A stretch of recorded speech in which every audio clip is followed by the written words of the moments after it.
हाम्रो भरोसा, हाम्रो बाटो विश्व ब्रह्माण्डमा एक मात्र सत्य र हाम्रो एक मात्र भरोसा को हुनुहुन्छ?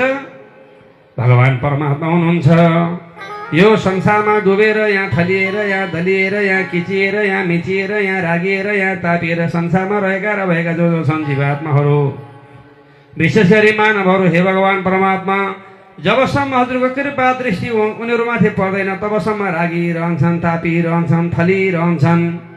जब हजुरको कृपा कटाक्ष उनमा पर्छ तब ती स्वतः शङ्का मुक्त, दुःख मुक्त, क्लेश मुक्त अनि कष्ट मुक्त हुन्छन्। विमुक्ति दो न परमो गुरु भगवान, हजुर नै वास्तवमा सच्चा गुरु हुनुहुन्छ। त्यसैले हामीमा चेतना भर्ने, हामीलाई ज्ञान दिने, आफ्नो भक्ति हृदयमा बढाइदिने त्यस्तो आनन्द कन्द दीन दयालु नित्य कृपालु भगवान परमात्मालाई बार बार नमस्कार छ भनेर अष्टम स्कन्द श्रीमद् भागवत महापुराणमा राजा परीक्षितलाई सुखदेव स्वामीले बताए बक्स्यो। अब नवम स्कन्दमा सूर्यवंशी राजाहरू र चन्द्रवंशी राजाहरूको कथा छ। सबभन्दा पहिला सूर्यवंशी राजाहरू मध्येमा अम्बरीश नामका राजा जन्मे। नभागो नभगापत्यम यम ततम भ्रातर कविम यविष्टम व्यवजन्दायम ब्रह्मचारिणमागतम। नभाग नामका राजाका वंशमा अम्बरीश राजा जन्मे। यिनले एकादशी व्रत बसेर भगवानलाई आफ्नो बनाए। कस्ता थिए राजा? सबै मन कृष्ण पदार बिन्दयो रूपचांसी वैकुण्ठ गुणानुवर्णने करौ हरिर मन्दिरमा जनादिशु शुद्धिम चकार चित सद्गतोदय। हरेक 15 दिनमा एउटा एकादशी आउँछ। 14 दिनसम्म रात चाल गर्ने। एकादशीका दिनमा पुरा बिदा लिइकन बसेर दिनभर भगवानको पूजा गर्ने, हरिका मन्दिरमा जाने, श्रीहरिका, अनि मन्दिरको झाडबुहार गर्ने, लिपोत गर्ने, भगवान परमात्मालाई अनि नुहाइदिने, अनि श्रृङ्गार गर्ने, आफ्नै हातले पूजा गर्ने। यसरी अम्बरीश राजाले भगवान परमात्माको राम्रोसँग उपासना गर्नुभयो। अनि पछि बात गएर मुखले राम राम राम राम राम कृष्ण कृष्ण कृष्ण कृष्ण हरि हरि भजिरहने, अनि हातले गएर भगवान परमात्माको सेवा गरिरहने, नाकले केवल प्रभुका चरणमा चढेको तुलसीको गन्ध सुँगिरहने, बाहिर मन वचन कर्म अन्त बाहिर जान नदिकन एकदम निश्चल भावबाट भगवानको भक्ति गरे। कसरी भक्ति गर्ने अरे? निश्चल भावबाट। एउटा छल हुनु भएन। हामीले छल गर्छौँ गर्दैनौँ? एउटा केरा कसैले लिएर आएर जेठाको नि भिसा लाओस् क्यानाडा जान, कान्छाले नि टक्क छोरो जान्नुहोस्, छोइले झैले माया गर्न थालुन्, स्वार्थ लिएर आउँछौँ दर्शन गर्न। भगवानको भक्तिमा छल हुन भएन, निश्चल भक्ति हुनु पर्यो। निश्चल। आज टन्न पैसा भयो, सुख भयो, खाना मिठो भयो, आज 1 घन्टा बसेर जानी नजानी मन्त्र पढ्ने, भोलि हल्का टाउको दुःख गरिसक्यो, भोलि पूजासुजा बन्द गर्ने, त्यस्तो गर्न भएन। बराबर कन्टिन्युटी हुनु पर्यो भक्तिमा, बराबर प्रेम हुनु पर्यो। टाउको दुख्दा, खुट्टो दुख्दा, दुःख हुँदा, होइन पखाला लाग्दा, जे हुँदा नि छोरालाई बराबर माया गरिन्छ, छोरीलाई बराबर माया गरिन्छ। त्यस्तै जस्तो दुःखमा सुखमा लाभमा हानिमा हरेकपल्ट भगवान परमात्मालाई नित्य निरन्तर एक समान भक्ति गर्नु पर्यो। निश्चल भक्ति र निश्चल भक्ति। राजाले यसरी भगवान परमात्मालाई बार बार राम्रोसँग भक्ति गर्नुभयो।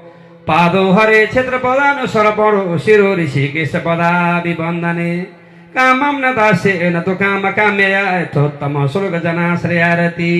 नित्य निरन्तर यो शिर भगवान परमात्माका चरणमा झुकेको छ। 2वटा आँखी भाउका बिचमा त्यो सुन्दर सुकोमल मुहार श्याम सुन्दर भगवानको त्यो ध्यान रहिरहेको छ। यसरी अम्बरीश राजाले बडा भावले एकादशी व्रत बस्नुभयो।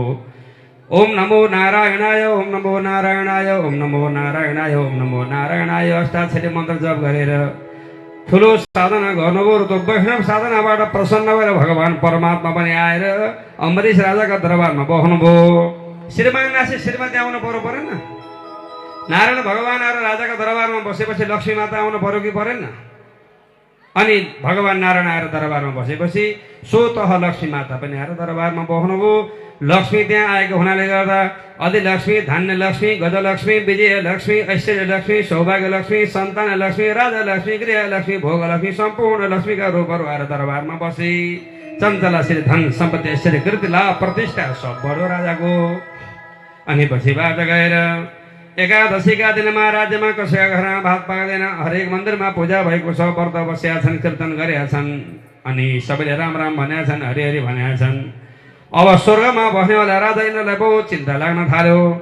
अम्बरीश राजाले यस्तै साधना गरौँ भनेदेखि पक्कै मेरो राज्य हडपला भएर दुर्वासा नमरेका ऋषिको अगाडि गएर बिन्ती गरौँ ल दुर्वासा ऋषि, मलाई समस्या पर्यो। के पर्यो भन्दा अम्बरीश राजाले बहुत तपस्या गरौँ, मेरो स्वर्गको राज्य हत्याउने भयो, तपाईँले सुपर्द भङ्ग गर्नु पर्यो भने इन्द्रले। ल हुन्छ भनेर एकादशी तिथिका दिन बिहान नुहाइधुवाइ गरेर चोखो बसेर हरिका मन्दिरमा गएर परमात्माको मूर्तिलाई नुहाइधुवाइ गरेर श्रृङ्गार गर्न थालेका थिए राजाले। त्यही बेलामा दुर्वासा ऋषि जानुभयो 10,000 जना शिष्यसँगै लिएर। ए राजा भोक लाग्यो खान ल्याऊ भने बिहान जस्तो सुकै अवस्थामा बसे तापनि घरमा साधु र आउनुभयो, वेदविज्ञ ब्राह्मण आउनुभयो, पूज्य आदरणीय सम्माननीय व्यक्तित्व आउनुभयो भने सम्मान गर्नुपर्छ।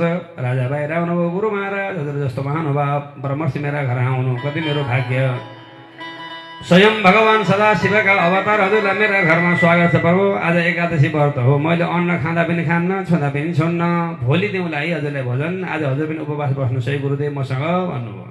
मलाई एकादशी सेकादशी थाहा छैन, खुर्को खान ल्याऊ, मलाई खान निभाइदेऊ नत्र भने श्राप दिन्छु भनेर पड्केका थिए बुढा। बल्ल बल्ल खुट्टा ढोगे मनाए, ल भोलि आउँछु म खान ल भनेर हिँडे त्यहाँबाट दुर्वासा। अनि दिनभरि एकादशी व्रत बस्नुभयो, भगवानको नाम जप्नुभयो, रातिमा जागरण गर्नुभयो, भोलि बिहान उठेर त्यसपछि सबभन्दा पहिला भगवानलाई नुहाइदिनु भयो, श्रृङ्गार परमात्माको परिपूर्ण भयो। त्यसपछि चरणोदक हातमा लिएर मुखमा राख्नु भएको थियो। अनि त्यही बेलामा दुर्वासा ऋषि फट्ट रिसाएर आउनुभयो। भगवानलाई नुहाइदिएपछि चरणोदक खान पर्यो भएन, चरण माने पैताला खुट्टा, उदक माने जल। भगवानको पाउको जललाई के भन्ने रहेछ? चरणोदक अथवा चरणामृत, चरण प्लस अमृत, चरणामृत। अनि मुखमा राख्न पाएको थिएन दुर्वासा, फेरि आए गर्जिँदै, ए मलाई खान बोलाउने अनि आफैले पहिला खाएर बस्ने, तँलाई श्राप दिएर मार्छु भनेर एउटै राक्षसी कृत्य बनाएर ल यसलाई मार भनेर अनि छोडिदिनु भएको थियो दुर्वासाले। त्यो राक्षसी गई अम्बरीश राजालाई मार्नका निम्ति आफ्ना भक्तलाई रक्षा गर्नका खातिरमा भगवानले सुदर्शन चक्र अम्बरीश राजाको रक्षाका निम्ति नियुक्त गर्नुभएको थियो। सुदर्शन चक्रले गएर चक्क राक्षसीको शिर काट्नुभयो, राक्षसी मरी। अनि दुर्वासालाई मार्नका खातिरमा सुदर्शन चक्र जानुभएको थियो। दुर्वासा ऋषि दौडेर जानुभयो ब्रह्मलोकमा। ब्रह्माजीले भन्नुभयो भगवान ठाकुरजीका भक्तका विरुद्धमा म जान सक्दिनँ। कैलाशमा भगवान सदाशिव बस्नु भएको थियो माता पार्वतीका साथमा। मेरो बाबा पिन तपाईँ, आमा पिन तपाईँ, गुरु पिन तपाईँ, म तपाईँको वंश मेरो रक्षा गर्नुहोस् भन्दै जानुभएको थियो। दुर्वासा ऋषिले भन्नुहुन्छ जो हरिका भक्त उनी मेरा भक्त, जो मेरा भक्त उनी हरिका भक्त। हरिहर बराबर के रहेछ सूत्र? हरिहर बराबर। अहिले आछन् नि कसैले शिवजीको पूजा गरेर विष्णुको पूजा नगरेर भन्दै आछन् भारततिर जगल्जेहरू।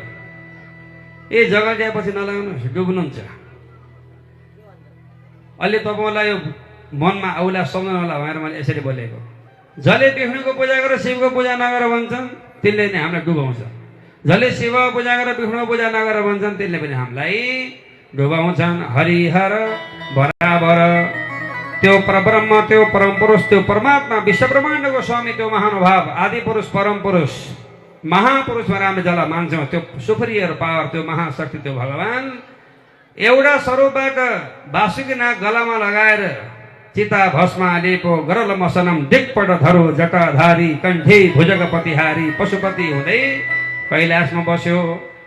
एउटा स्वरूपबाट फेरि वैजयन्ती माला गलामा लगाएर समुद्रका तीरमा शान्ताकारम भुजग शयनम पद्मनाभम सुरेशम भएर बस्यो। त्यसैले चाहे वैजयन्ती माला लगाओस्, चाहे वासुकीनागको माला लगाओस्, चाहे कस्तुरीको चन्दन लगाओस्, चाहे चिताको भस्म निधारमा लेपोस्, चाहे तुलसीको चाहिँ माला गलामा सजियोस्, चाहे रुद्राक्षको माला गलामा सजियोस्, चाहे श्याम सुन्दर विष्णु, चाहे गौर सुन्दर सदाशिव, हरिहर बराबर।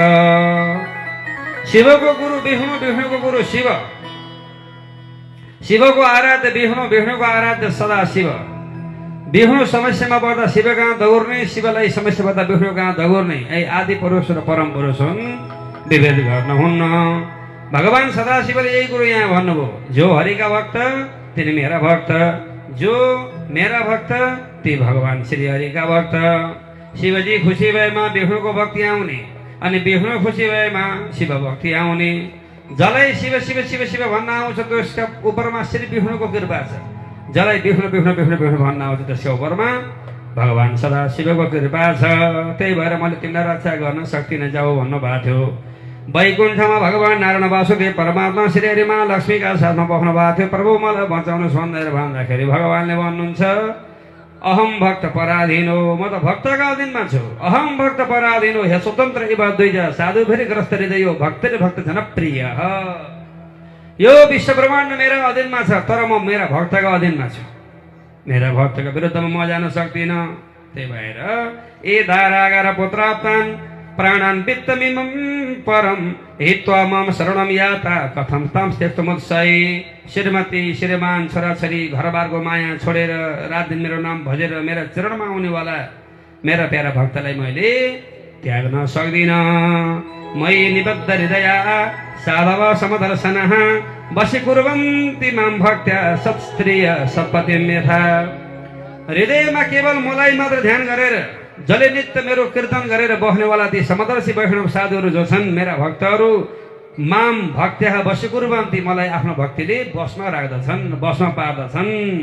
जसरी पतिव्रता आफ्नी प्यारी पत्नीले आफ्नो पतिलाई आफ्नो प्रेमले बाँधेर रनफुल्ल पारेर आफ्ना काखमा भुलाएर राख्छिन्, जसरी पतिव्रता नारीले आफ्ना पतिलाई आफ्ना प्रेमले मायाले श्रद्धाले सेवाले आफ्ना काखमा रमाएर भुलाएर राख्छिन्, त्यसै गरी मेरा भक्तहरूको प्रेमबाट भक्तिबाट समर्पणबाट म पनि भक्तहरूकै वरिपरि हिँड्छु, भक्तहरूकै वरिपरि हुन्छु। मलाई भक्तभन्दा अरू कोही पनि मन पर्दैनन्। नाहं वसामि वैकुण्ठे योगिनां हृदयेन च मद्भक्ता यत्र गायन्ति तत्र तिष्ठामि नारद। नाहं वसामि वैकुण्ठे, म वैकुण्ठमा बस्दिन। योगिनां हृदयेन च, म योगीहरूका हृदयमा नि बस्दिन। लक्ष्मीका साथमा पनि मलाई वैकुण्ठमा बस्न रमाइलो लाग्दैन। कहाँ बस्नुहुन्छ भगवान्? नारदले सोध्नुभयो।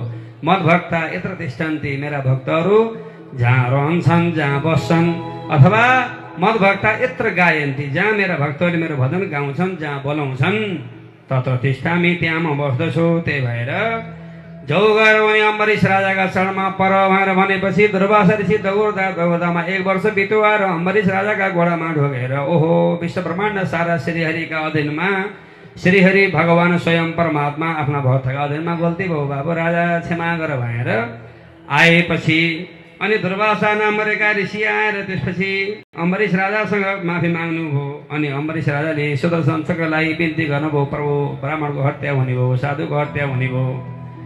भगवानको भक्त त्यही हो जसले सबै ठाउँमा भगवानलाई देख्छ। कमिलामा पनि भगवान, भुसुनामा भगवान, लामखुट्टेमा भगवान, अनि चरामा भगवान, चुरुङ्गीहरूमा भगवान, जनावरमा भगवान, सबै ठाउँमा भगवान। आफ्नाहरूका हृदयमा भगवान, पराई भन्नेवाला पनि भगवान। भक्तका निम्ति न कोही आफ्नो छ न कोही पराई छ, सब भगवानमय छन्। हे ईश्वर, यस्तो साधु यस्तो सन्यासी तत्त्वदर्शी यस्तो महानुभावको प्राण जाने भयो, रक्षा गरी बक्स्योस् भनेपछि अनि सुदर्शन चक्र फर्किनु भयो। त्यसपछि बाटो गएर दुर्वासाको प्राण बच्यो। त्यही भएर मैले अघि पनि भने घर घरमा तुलसी, घर घरमा शालिग्राम, एकादशी व्रत सबैले गर्ने, मुखमा सबैको श्रीराम। यसरी हामीले साधना गऱ्यौँ भने हामीहरू तर्न सकिन्छ। यसै वंशमा हरिश्चन्द्र नामरेका राजा जन्मेका छन्।